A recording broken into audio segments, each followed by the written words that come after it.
실천 규범.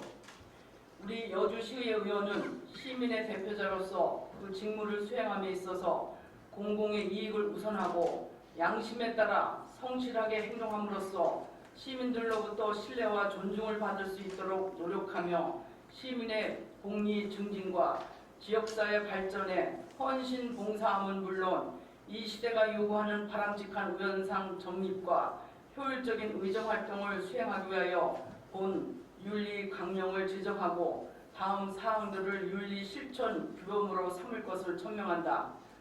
하나, 우리는 법령을 준수하고 공공의 이익을 우선하며 양심에 따라 직무를 성실히 수행한다. 둘, 우리는 직무를 수행함에 있어서 지위를 남용하지 아니하며 의원으로서 품위를 충실히 유지한다. 셋, 우리는 직무와 관련된 재산상의 권리, 이익 또는 지위를 취득하거나 타인을 위하여 그 취득을 알선하지 아니한다. 넷, 우리는 공사생활에 있어서 청렴한 생활을 실천하여 시민에게 모범을 보이며 공정성을 의심받는 행동을 하지 아니한다. 다섯, 우리는 시민의 복리 증진과 지역 발전을 위하여 헌신 봉사함은 물론 여주시와 시민의 명예를 보양시키기 위하여 항상 최선의 노력을 기울인다.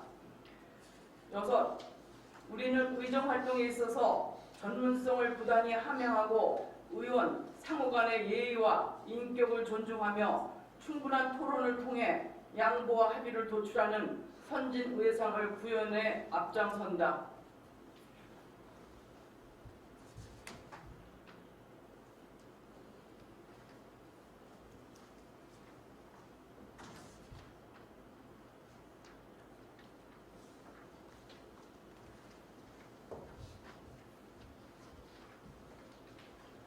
의원님들께서는 자리에 앉아주시기 바랍니다. 다음은 유필선 의장님께서 개사를 하시겠습니다.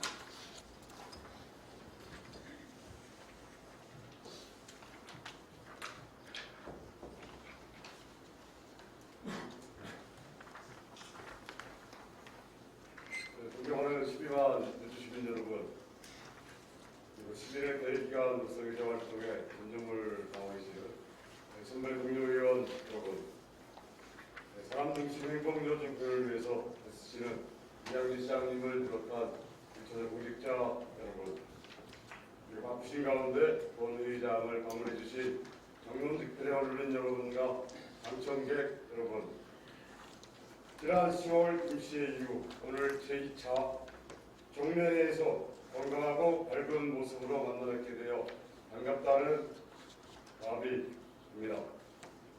먼저 식찰할 사업 내용을 몇 가지 소개하며 진행을 격려하려고 합니다. 먼저 하천수 사용 제수권을 34년 만에 되찾은 여주시가 지난 11월 6일 행정안전부가 주관한 2019년 지방세외 수입 우수사례 발표대회에서 대상인 행정안전부 장관상을 수상하게 되는 그런 영예를 안게 되었습니다. 또한 11월 7일에는 세종 정부종합청사에서 열린 제4회 적극행정 우수사례에서 우수사례 경진대회에서 초유 면역물질 측정 키트 개발로 대통령상을 수상하는 기고도 이뤘습니다. 그리고 2019년 경기도 공공도서관 평가에서는 여주시가 2년 연속 최우수 기관으로 선정되기도 하였습니다. 이 모든 것이 적극행정, 창의행정의 결과라고 생각합니다. 관계 공무원들의 노력과 수고의 경의를 표하며 진심으로 축하드립니다. 앞으로도 적극행정, 창의행정 사업 모델을 발굴하고 안착하여 확대시켜 주시기를 당부드립니다. 2019년 기해전 황금대제가 시작된 게 엊그제 같은데 어느새 한 해를 마무리하는 시간이 다가오고 있습니다. 얼마 남지 않은 기간이지만 추진한 사업들이 잘 마무리될 수 있도록 끝까지 최선을 다하고 희망찬 새해를 맞이해야 될 것입니다. 존경하는 여주시민 여러분, 우리는 지금 대내적으로 어려운 상황에 직면해 있습니다. 경제 여건이 녹록지 않고 서민들의 팍팍한 삶이 고통을 호소하는 그런 현실이 안타깝습니다. 세계적인 물경기 속에 일본 정부의 수출 규제 조치와 미중 무역 갈등의 영향으로 우리나라의 수출과 투자도 어려운 국면에 처해 있습니다. 국민소득 3만 불 시대라는 말이 민망하게도 경제적 어려움을 극복하지 못하고 극단적인 선택을 하는 가정들도 속출하고 있습니다. 적절한 표현이 일상화가 될 정도로 경제적 불평등과 소득의 양극화가 심화되고 있습니다. 부모의 사회 경제적 배경이 자녀의 학력과 취업에도 심각한 불평등을 초래하고 있다는 통계조사는 마음을 무겁게 만듭니다. 2017년 국세청 통합 소득 분석 결과에 따르면 상위 0.1%인 2만 2천여 명의 소득이 중위소득자의 64배에 이르고 하위 27%에 해당하는 630여 만 명의 소득과 비슷할 정도라고 합니다. 2만 명의 소득이 600만 명의 소득과 같은 나라 이대로 가도 되나? 라는 기사가 한로를 장식하고 있습니다. 출산율 감소와 인구 고령화 속도도 우리 경제에 부담을 안겨주고 있습니다.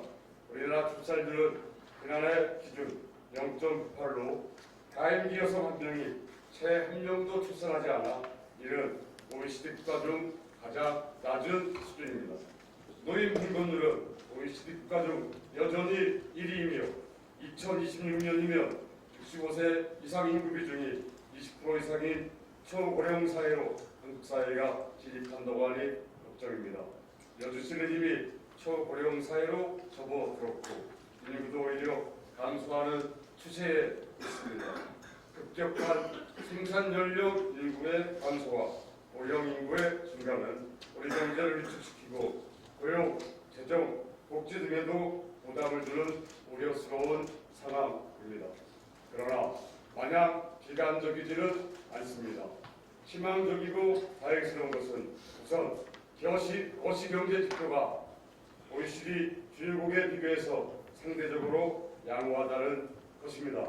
인구 5천만 명 이상, 1인당 국민소득 3만 달러 이상인 나라들인 5030 클럽에서 5030 클럽 7개국 가운데 성장률이 올해는 미국 다음으로 높고 내년에는 가장 높을 것으로 예상됩니다. 반면에 재정 건전성을 나타내는 국가 부채 비율은 OECD 회원 국들 중 가장 낮은 수준이며 재정 건전성 1위라는 이야기입니다.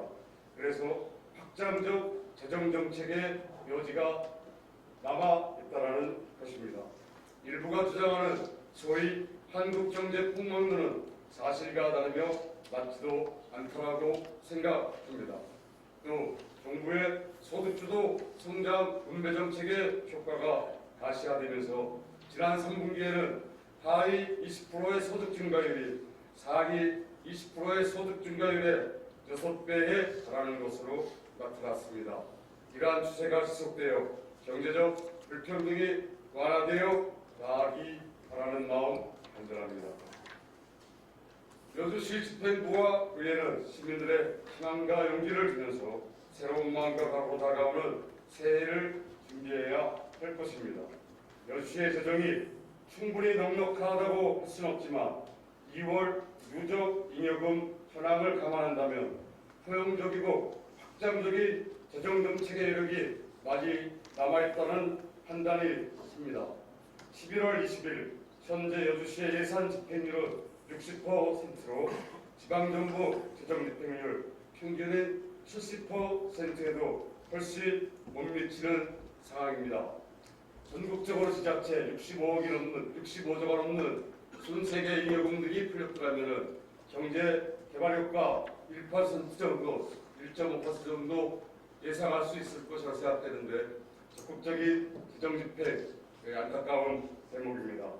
일자리 창출, 복지 비용 등 적극 집행해 주시고 시민들의 경제 여건을 개선하고 경제 불평등을 해소할 수 있는 방안들도 다각도로 강구해야 할 것이라고 생각합니다. 특히 새해는 여주시의 지역 경제 활성화를 위한 예산, 일자리 창출 예산, 복지 예산 등을 신속 집행, 조기 집행하여야 할 것이며 국가 공모 사업에 필요한 사업 부지들도 적극적으로 확보해야 할 것이라고 생각합니다. 존경하는 여주 시민 여러분, 우리 사회는 민주주의의 발전과 다원화 과정을 거치면서 이해관계가 충돌하고 갈등이 고조되는 현상도 나타나고 있습니다. 첨예한 갈등을 조절하고 문제를 해결하는 리더십과 능력이 어느 때보다도 필요하다고 생각합니다. 공기의 걸림돌을 최소화하고 사회적 손실과 비용을 효율적으로 관리하는 것도 매우 중요한 과제라고 생각합니다. 나와 의견이 다르다는 것이 틀림을 의미하는 것이 아니기에 상대방의 의견을 존중하고 배려하며 성숙된 민주적 의사결정이 이루어질 수 있도록 함께 노력해 주시길 소망합니다. 선배, 동료 의원 여러분, 그리고 공직자 여러분, 오늘 개회하는 제43회 2차 정례회는 시정질문, 조례안, 공유재산 관리계획안, 내년도 예산안 심의 등을 진행할 것입니다. 매우 중요한 회의입니다. 위원님들께서는 최선을 다해 심의해 주시고 핵심을 찌르는 시정 질문을 통해 시정이 올바른 방향으로 나아갈 수 있도록 견제와 감시의 소임을 다해 주시기 부탁드립니다. 특히 이번 정례에서는 여주시 아동급식 조례안, 여주시 농민수당 조례안 등 시민들의 관심이 높고 실생활과 관련 깊은 조례안이 준비되어 있습니다. 지난 임시회에서 도래에 상정하지 못했던 관계로 부결됐던 농민수당 조례안이 다시 한번 심의 요청된 상황입니다. 위원님들께서는 심도 있게 논의해 주시고 지혜롭게 의견을 모아주실 것을 당부드립니다. 또 2020년도 예산을 준비할 때는 여주시의 미래와 비전, 정책의 우선순위에 따라 적정하게 편성되었는지 낭비 요인은 없는지 세심하게 살펴봐 주셔야 할 것입니다. 집행부에서도 충실한 자료 제공은 물론 성실한 답변으로 원활한 심의가 이루어질 수 있도록 적극 협조해 주시기 부탁드립니다. 끝으로 제법 쌀쌀한 날씨에 건강에 조심하시고 가정에 행운이 가득하시기를 기원드립니다. 끝까지 경청해 주셔서 감사합니다.